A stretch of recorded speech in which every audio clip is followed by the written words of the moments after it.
Welcome to the Retirement Roadmap by SHP Financial, a podcast empowering today's retirees and pre-retirees to make well-informed financial decisions that will help you spend more time living and dreaming than worrying and wondering. Join me, Matthew Peck, along with my co-hosts, Derek Gregoire and Keith Ellis, as we share actionable financial strategies and insights, as well as interview top thought leaders in the world of finance, accounting, and estate planning. This is all aimed at preparing you for the retirement you've always dreamed of. Our high-quality holistic planning process has helped thousands of families retire and create what we like to call the ripple effect. The Retirement Roadmap is your guide to financial freedom. Are you ready to get started? Let's go. Welcome, everyone, to another edition of SHP Financial's Retirement Roadmap podcast. I'm your host today, Matthew Peck. And in today's episode, we're going to be talking about Social Security, all the different aspects of Social Security, when to claim, how does it work, what does this acronym mean, what is WEP and GPO, and what's the long-term outlook for Social Security, because it's going to be in the news, we're going to hear more and more about it, and it's such an important decision that factors income, taxes, spousal benefits, you name it. In other words, I couldn't think of a different issue that really hits on all of the different five worlds of financial planning that we do here at SHP. And I really, thanks for listening and joining in. To discuss all of this, we've brought on Alina. I'm just going to say Alina O. She'll properly pronounce it for me. I'm just going to, rather than butcher it, I'm going to have her give me the proper pronunciation. But certified financial planner, recent recurring guest here, on the podcast. So, backed by popular demand, Alina is here to walk us through the Social Security system, all the different questions, all the different options, how it all kind of works, and without much further ado, Alina, thanks so much for coming back on the show. Thank you. It's Alina Osokhovska. It's such an easy last name. Okay, I'm sorry. All right, one more time. Alina Osokhovska. Osokhovska. You got it. All okay, right, now all right. you nailed it. All right, next podcast. That's the challenge, right? So, Alina, thanks so much for coming back on. We really appreciate it because obviously tons of questions when it comes to Social Security. If someone comes up to you and says, "What's the first thing I need to learn?" Where do you start? So, I like to start with a brief overview of Social Security, right? So, Social Security. It's most people think about Social Security as a retirement program. It was signed into law in 1935, and the Great Depression served as a catalyst to that program to help retirees with their income. And I think the misconception that most Americans have is just that Social Security covers only retirement benefits, right?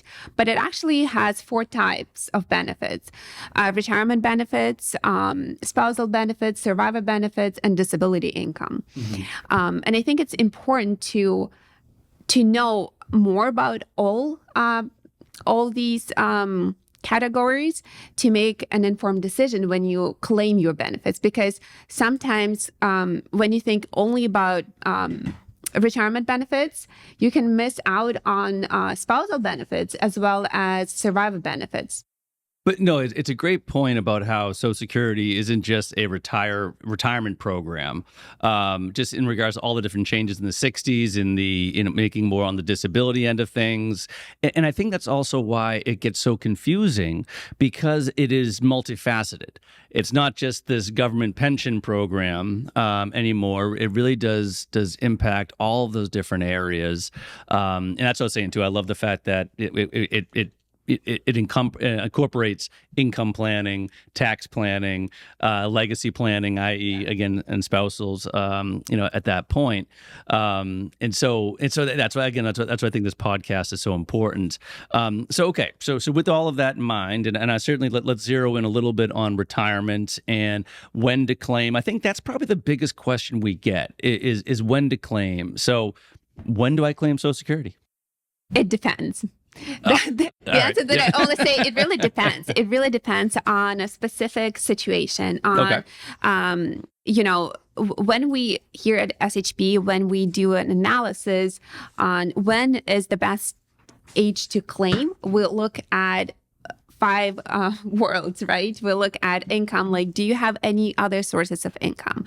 We'll look at the spousal benefits, and we compare who will be receiving more. If it's a couple, right, who will be receiving more benefits. Because sometimes one of the strategies that we can implement is claiming Social Security benefits for a spouse that will be receiving like a lower amount now, and letting the other spouse grow their benefits, because from full retirement age, and we'll get to it, it grows by 8%. It's a guaranteed 8% growth of your benefits that you will receive for the rest of your life. So sometimes it does make sense to delay one spouse's benefits, claim one spouse's. Now, sometimes it makes sense to delay both of the benefits. Or for some couples or individuals, they can claim as early as age 62. But they need to bear in mind that those benefits will be reduced by 30%. Well, and I do want to talk about the important ages that are there, like when to start to consider it, outside of disability, of course, and really, as I said, narrowing in on the traditional Social Security program, if you will. Again, because I think what's also great is that, and for all of our listeners, it's like you could be extremely high net worth, or you could be on the poverty level, but this is going to impact you, and this is a decision that all as Americans or folks that have obviously paid into the system will make. So I just think it's really universal. It's a universal topic in that way. Let's go back to the ages, though, you mentioned. So what ages do people need to be aware of when the decision gets to get made? Like, I mean, at what ages do we need to start to considering this? Yeah. So as the earliest age you can claim your benefits is 62. At 62, you can claim benefits, but as I mentioned, they will be reduced by 30%. Permanently. The full retirement age depends on the date of birth, and usually for people born before 1960, it was like 66 and specific month of year. But for those born 1960 and after, it's 67 years old. So when you wait until 67 years old, you receive your full retirement benefits. If you wait beyond that age, you get an 8% increase annually until age 70. You cannot delay until age 70. It just doesn't make any financial sense. And at age 70 is the highest amount that you can receive. Mm-hmm. And like sometimes, and you can claim benefits in between, right? So you can claim before, like from 62 until 70, you can claim at any age. And then it depends, just like before the full retirement age, it will be reduction. Like closer you get to that full retirement age, the lower reduction is. But after full retirement age, it's an increase. So back to that 30%. So that 30% isn't a penalty that follows you the entire time until 67 or until your full retirement age, or how does that penalty, that 30% reduction, if a client wants to take it earlier, is it always 30%, or how does that work? No, so 30% when you claim your benefits at age 62.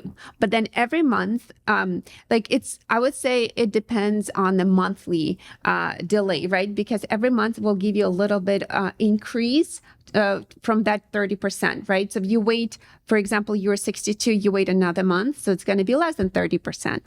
You wait like 5 more months, it's going to be even like a higher benefit amount. So it really depends. And like when you get your Social Security statement, which is free, you can go and create an account at Social Security Administration website, and you can ask for your statement. You can see it, and you can actually see a breakdown of what is your benefits going to look like at a certain age, and like at 62, 65, 67, and then if you delay to like 70. Okay, so here we are. Here we have our window, call it 62 until 70, knowing that between 62 and 67, there'll be some type of reduction to your base benefit. And then from 67 till 70, there's an increase to your base benefit if we haven't selected or filed at any point in time. Okay. So here is a window, 62 to 70, knowing that you have that window, and then your spouse will have her own window, his or her own window in their own decision to make at that point. Okay. So here we have that window. So now what's the initial factor? I mean, are we talking budget? Like how much they're spending on a monthly or annual basis? Are we talking about their working? Are we talking about taxes? So in other words, Alina, we have the window. What next? The next, you nailed it. It depends on. See, that's why I'm the host. Yeah. I mean, that's why I'm here. I bring experts on, but then I become the expert, You're so it's kind of expert. cool. Yeah, exactly. Keep on talking. No. It really depends on the cash flow and the resources that a client has, right? So if they do have plenty of other resources that they can utilize, sometimes it does make sense, even from the tax standpoint. So if they do have, for example, like after-tax resources, and taking money from that account will give less taxes, like less tax liability, it makes sense just to take from that account and keep the lane, because like your benefits, Social Security benefits will continue growing. Sometimes for high net worth clients, right, they do have resources. They don't really rely on Social Security right now, but they do want to implement other tax strategies such as Roth conversion. So during those years, it's very important to lower their income, right? So we can like have a more room for Roth conversion. So that is the priority. So sometimes we'll look into that as well. Like, so Social Security benefits are not really like, you don't rely on that income, but you rather convert money into the Roth account. So that is the priority. For some people, it actually makes sense claiming earlier, because it will allow, especially like if we think about market conditions, right? If the market is down, and it's the first year of their retirement, you don't want to deplete that account, when the market is down, and sell at depreciated prices. So it does make sense maybe to trigger the Social Security income. So if you don't rely entirely on your portfolio. And then also the other thing that you can do, if you rush into your decision and you claimed your benefits earlier, right? And then you looked at your situation, it's like, hey, I don't really need to receive my income, like Social Security benefits right now. I'd rather receive a full amount at 67. You can actually change your mind, and it's allowed once in your lifetime. Within 12 months of claiming, you can reach out to Social Security and say that you want to withdraw your application. The only catch in this strategy is that you have to repay any benefits that you have already received. So if you do want to take advantage of that option, I would just suggest do it sooner rather than later, because you would need to repay it. Absolutely. If you decide, kind of like a do-over, if you will. But so here we have income considerations, budget, market conditions, like you mentioned, obviously taxes too, as to when to select. And I think we'll dive a little bit deeper into that. But I'm sorry, before we do, tell me about the spousal benefits, though, right? Because so now we have that window again, 62 to 70, with the penalties that might apply, plus increases that happen, just to repeat that part. But what are spousal benefits, and what role do they play? It's a really good question. So spousal benefits, basically what it means that if one spouse receives or qualifies for higher benefits on their record, that the spouse that receives lower benefits can actually get up to 50% of the spouse's primary insurance amount benefit. But it also depends on when they claim it, and depends if their spouse claimed it. So if a spouse, for example, if your wife wants to claim your benefit, like on your record, she has to wait until you claim your benefits. So she cannot just go and say, like, I want to receive your benefits right now, because she has to wait for you to trigger your benefits. And if, let's say you started your benefits earlier and she decided to wait to claim on your record, she can actually wait until her retirement age and claim on your record and get 50% of your the primary, the like 50% of your full retirement age benefits, even though you claimed early. So you would receive your benefits reduced, but she would receive your benefits 50% of your primary, the full retirement age benefits. So it all depends. But I think for a spouse with a higher benefit amount, the main consideration will be the survivor benefits, because the spousal benefits, if you keep delaying, right, your benefits until age 70, when you get the highest amount possible based on your record, employment record, your spouse will not benefit from that additional growth from your full retirement age, let's say 67 until 70. Her benefits, like spousal benefits, will be calculated based on your full retirement age, not that's like 70. Not the delayed amount Exactly. That would have been. Okay. But the spousal benefits depend on the highest amount that you received. Mm-hmm. So let's say we have a couple and a spouse with a higher Social Security benefits delayed until age 70, and then he prematurely died.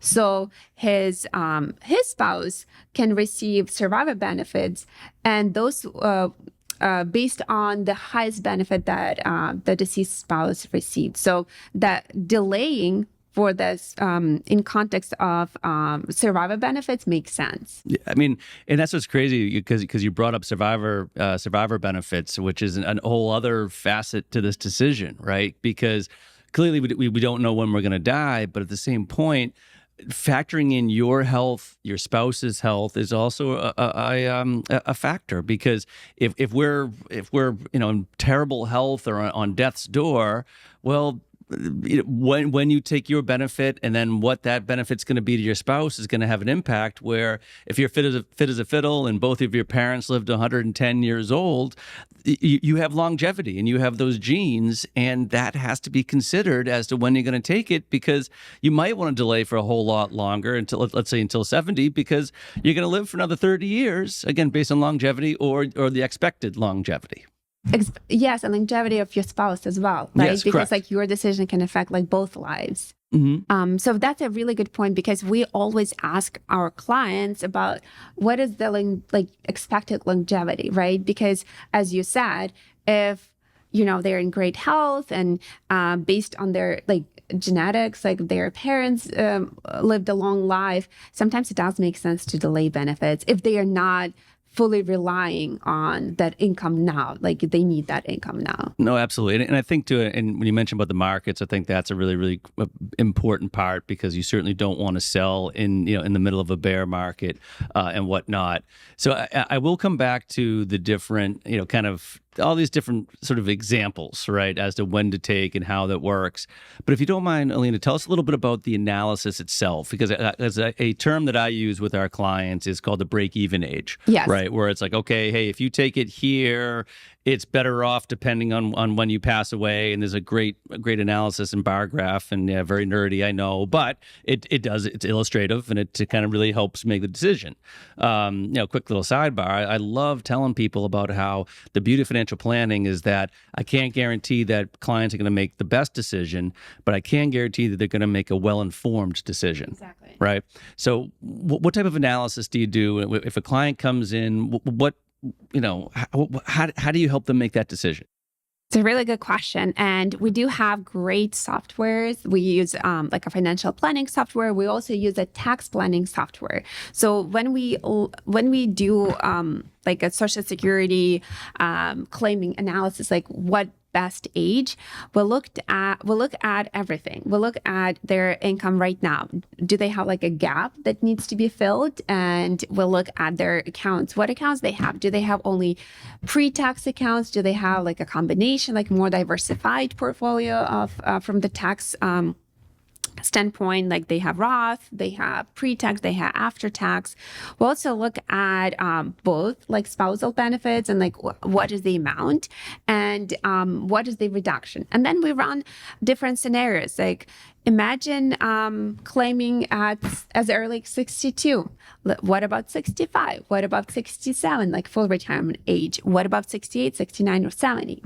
And then we'll look at the break-even age. So basically it tells you, you have to live until this age for this to, for delaying to make sense, because you will get a higher benefit amount over your lifetime. So of course, if you expect, and everyone probably would like that, to live longer, like a long, healthy life, claiming later makes more sense because you will receive a higher benefit amount. But also we'll look at the plan for both spouses if we have a couple. And sometimes what we do, we can kill one spouse early, and I'm sorry, what? Sorry, I was just taking notes. I'm sorry. Did you see that she was going to murder somebody? A disclaimer, not in real life. Never in real life. Just a hypothetical murder. Hypothetical. Okay, all right. Keep on going. Sorry. Premature death. Actually, we'll just leave it at that. Like the clients like it in some sense, like, oh, who will be the first one too? So when we do that, we just want to make sure that the surviving spouse will be good, because the expense is probably not going to be that much lower, but the income can decrease, right? So making that, like, of course, it's not the best thing to look at, like dying earlier, but it's nice to be well informed and making the decision knowing all, pros and cons. Like, so you delaying is better for you, for example, or like claiming early is better for you now, but because your wife is younger and, in our plan, she can live longer. So when we look at the plan for your household, it makes sense to delay benefits. Well, and I think too, it's amazing, especially when we run that software.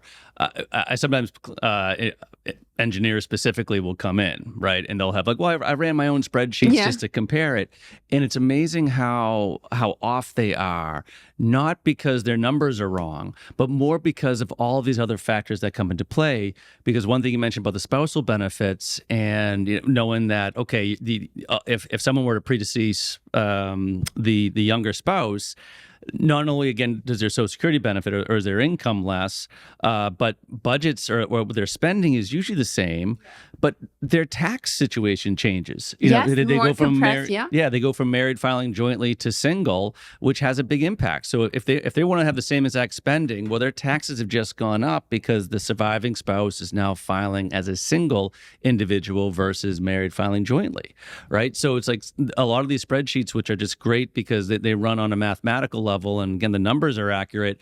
But when you start to add in, like, what about taxes? What about inflation? What about living to this age or that age? You kind of really need that full comprehensive plan that or at least analysis that takes a look at all these different things. And I'm glad you brought up the inflation, right? Because Social Security benefits, they have this great feature called COLA.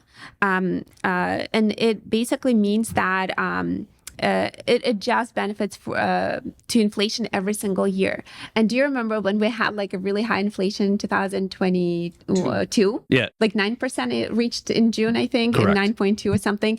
The Social Security benefits went up by that amount, not by that specific percentage, but the higher that CPI index. So it's great because it provides that inflation adjustment, and also that guaranteed increase beyond the full retirement age. So when we discuss with clients, like looking at different buckets that they have, and so this is 8% guaranteed increase of your benefits. So like another investment decision that, that they can make. And like if they do have, for example, like a savings account and a huge balance of that savings account, and that savings account pays them 3%. Doesn't it make sense to take money from that account maybe now, to bridge that age until they can claim a higher benefit amount? Absolutely. No, I mean, and that's that income gap in that individual situation. Whereas, is it pre-tax dollars or IRA dollars or non-IRA dollars? Do we have a whole lot in savings, checking and savings? And have we built up this cash cushion that we could then draw down while we delay Social Security? I mean, it's, as at the very beginning, it all depends because everyone's situation is unique, obviously. Let's cover two areas too before I do, because I do want to talk about the long term. Just your opinion on the long term impact of the long term trajectory of Social Security. Finally, on taxes, or to go back to taxes, how are Social Security taxes treated? Like how does that work?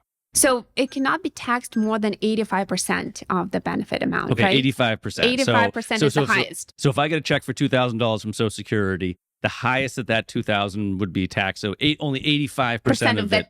Okay. Check can be taxed, but it also depends on your income. So if the higher income you have, it pushes you like into the higher percentage of like how much your check will be taxed. For some lower income retirees, and also with a new enhanced senior deduction that is good until 2028, some of them don't pay, like not going to pay any taxes on that Social Security, but it really depends on the total income, like household income. And actually, let me just pause just there, Alina. So because we're still dealing with it this year, or the OBBA was passed last year that became effective this year.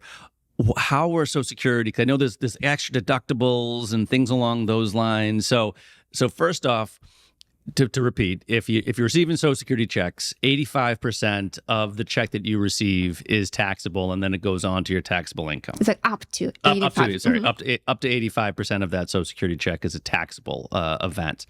But then they instituted, as part of the OBBA, a number of like extra deductions for people of certain ages. 65 and above. Okay, so we'll walk our listeners through that as well. So not only is you have your standard system, again, the 85% max taxable nature of it, but now there is a extra deduction if you're over the age of 65 due to that act.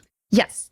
So remember when that, like last year, a lot of people talked about this extra deduction as a like no Social Security tax, which is it's not correct. Yeah, because it's a little misleading to a certain extent. It's misleading, actually, because it doesn't. It's not connected to the Social Security benefits in any way, because at 65, some people don't claim as early, right? So they might wait until 67 or later, and they still qualify for that deduction, even if they don't receive any benefits at all.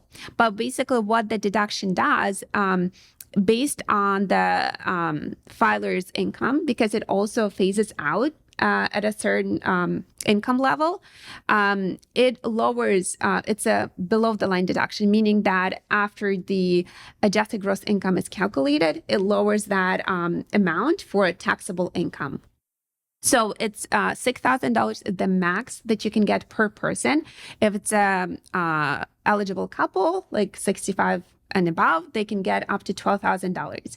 So what it means that it can bring that taxable income to that level that maybe it's not going to be even taxable anymore. Like there will be no income to tax. Yeah. But it has nothing really to do with Social Security. But like what indirect connection is that it can bring your income to that level that your Social Security will not be taxable anymore. Yeah. But I also want to point out, which I get a kick out of, that it phases out in 2028. Yeah. Right. Yeah. So it's we'll see a little goodie that we have right now, a nice little treat that if we're 65 and older within a certain amount of income level, we'll get this extra deduction, if you will, but it's not permanent as of now, and we'll see where that all goes. But as I mentioned, it's completely separate from the Social Security program, not part of it. Interestingly enough, as you can see, Social Security does change on a pretty rapid basis.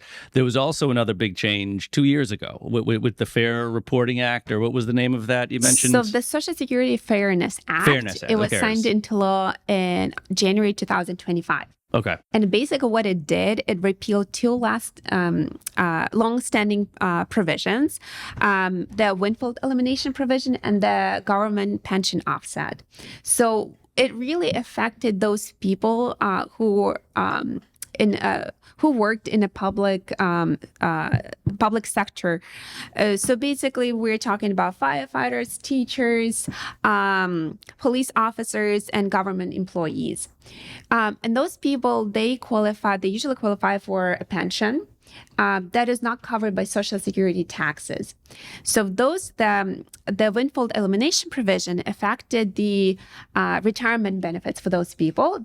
Because for example, we have a teacher who might worked in a different sector before, becoming a teacher, and she paid into the Social Security program. So if she qualified for the benefits, but because she also receives a pension, her benefits were reduced because of the windfall elimination provision.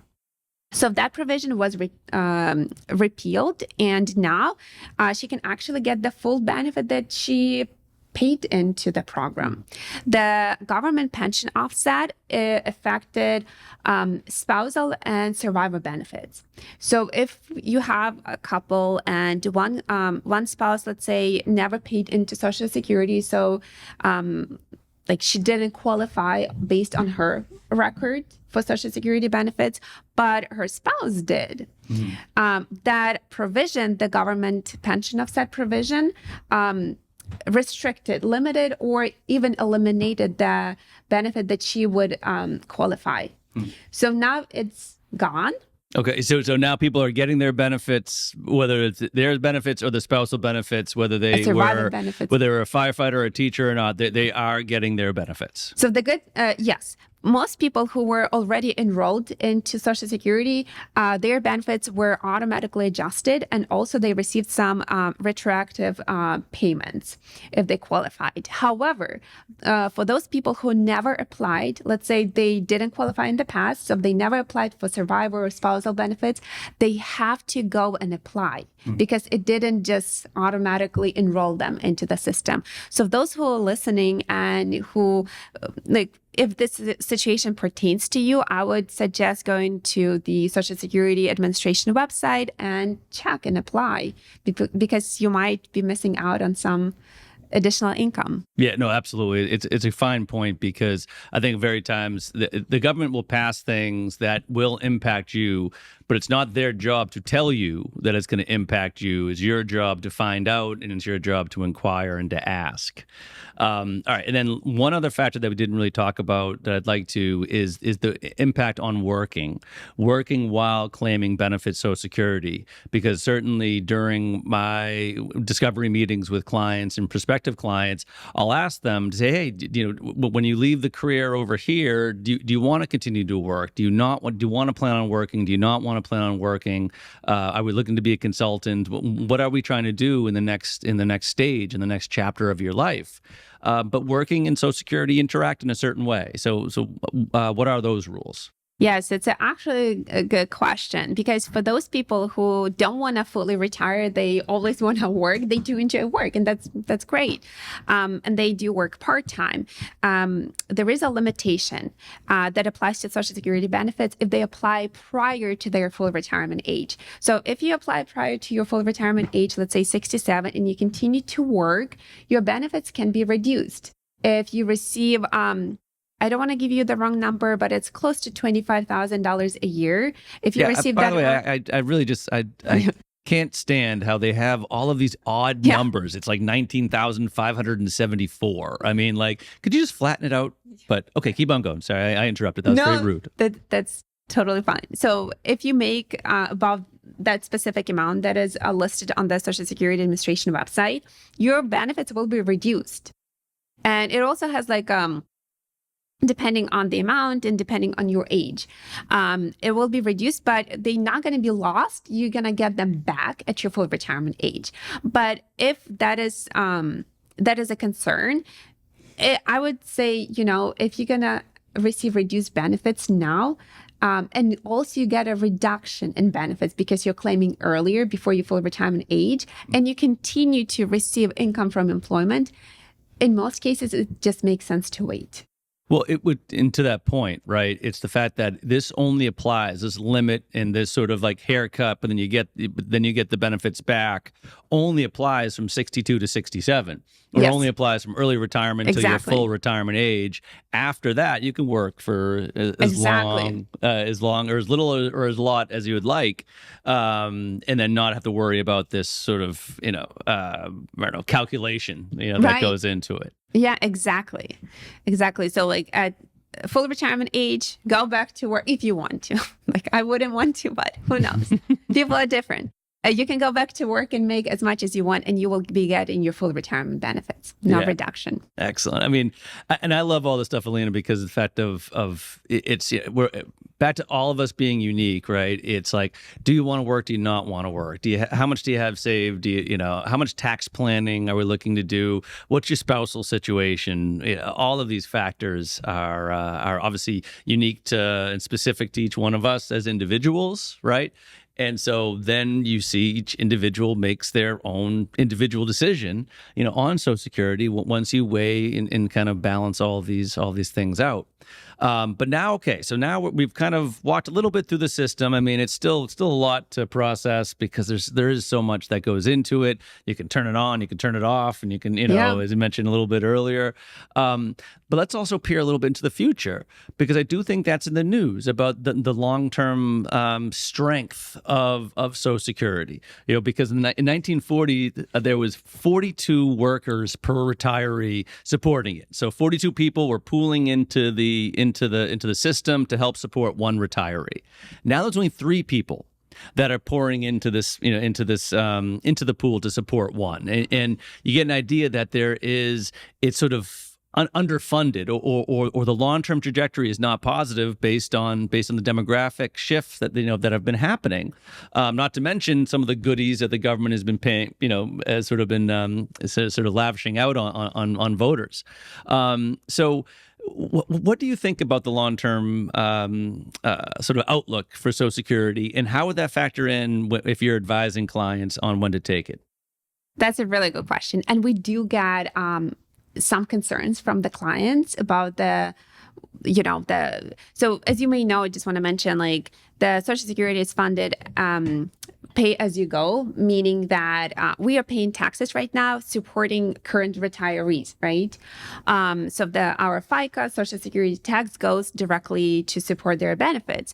The other source of income is derived from the Social Security trust that is projected to be depleted pretty soon. So that's what scares retirees or future retirees, that, we're going to run out of funding, so I'm not going to get any benefits, so I'd rather claim my benefits early to get something out of the system. I would say when we advise on claiming strategy, we try not to speculate, because these are, of course, valid concerns, but they are not set in stone, something that we just projecting, right?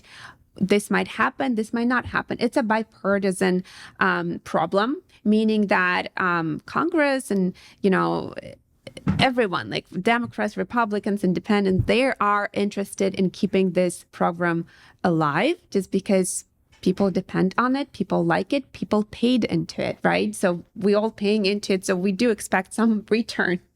So I think that they're gonna work it out. I do believe they're gonna work it out. They're gonna find a way how to keep it afloat and how to fund it. And, with that trust, the Social Security trust, perhaps there are some other options that they can do. But if you do take your benefits, like based on the fears, right? Based on this uncertain future, you claim your benefits earlier and you get the reduction of your benefits, let's say by like 30%. That is actual reduction that you're receiving. That is not like you're making a decision based on future speculation, but you are actually reducing your benefits. Mm-hmm. No, in real time. Yeah, absolutely. If out of concern, because a couple things to add to that. Number one is that not only is it a bipartisan issue, it is also, as you said, it's a very popular program, which means, and people that are on Social Security generally vote. and the people that will be in there will be held accountable if they do allow the benefits to sort of be reduced, right? And I think the other thing too, what's amazing about it, I mean, number one is that it was fixed, back in the 80s, that really set it on a stronger path. And there's also a number of different bipartisan fixes, right? Because you mentioned FICA tax, right? FICA tax only goes up to like the first 180,000 or something along those lines. So there's a limit to how much the FICA tax goes. Well, they could just bump that up a little bit. They can increase that a little bit for, healthy, robust 48-year-olds. We can be, rather than age 70, I can be 72. Right, in regards to my full retirement or moving back up the full retirement age as well. So there's a number of different paths that are there. Ironically enough, to show you kind of how quickly time flies, is that right now, projected of the shortfall is in 2032, 2033.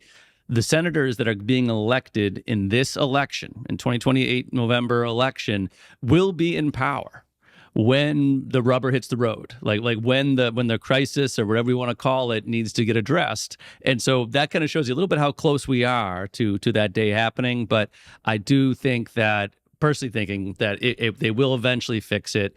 But I would put it into another one of the conditions that you should think about, right? Where it's what's your health? What's your opinion? Because you could have a different opinion than us about whether or not it's going to get fixed. And if we think there is a reduction in the future, then absolutely you want to try to claim as much as or get as much as you can before that deadline is hit.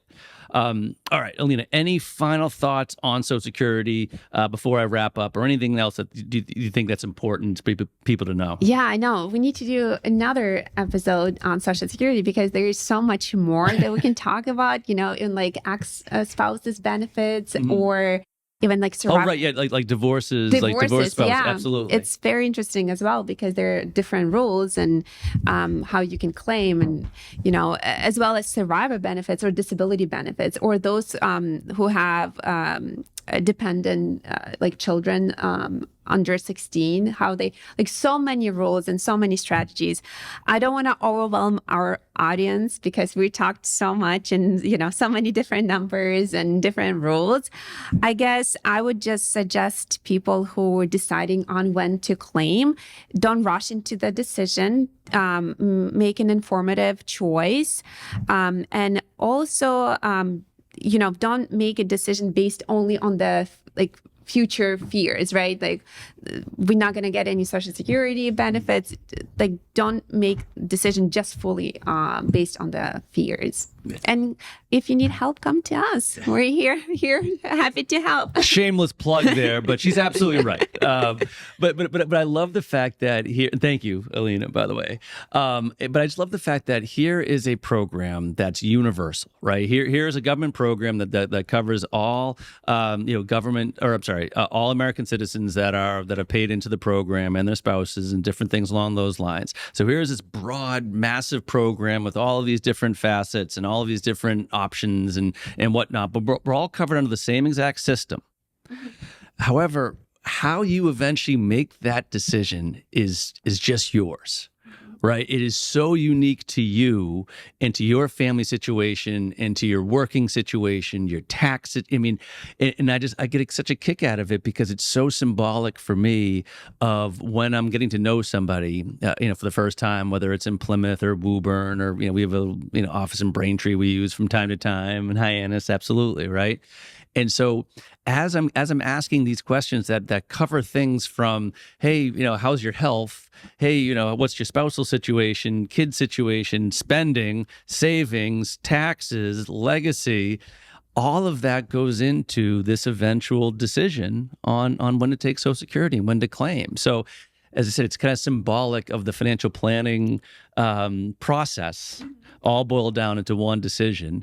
So yeah, thanks so much for obviously coming on board and kind of really illustrating what that is. As you said, we'll definitely have you back on because we can talk about do another one, right? The next level of Social Security planning. I think that would be great. I think our audience would really appreciate that, to say the least. So thank you all for listening. Thank you for lending us your ears for the time being, and stay tuned. Thank you. Thanks for listening to the Retirement Roadmap podcast by SHP Financial. If you've enjoyed today's episode, be sure to hit the subscribe button so future episodes are automatically downloaded directly to your device. And if you've liked what you heard, please share the show. Create your own little ripples so we can help even more people with their retirement goals. If you want access to all past interviews, including notes, resources, and exclusive content from SHP Financial, visit shpfinancial.com/podcast. Thanks again for joining us on the Retirement Roadmap podcast. And for all the attorneys out there, disclaimers and disclosures, I'm just going to put on my super serious voice and add our own. No statements made during the Retirement Roadmap podcast shall constitute tax, legal, or accounting advice.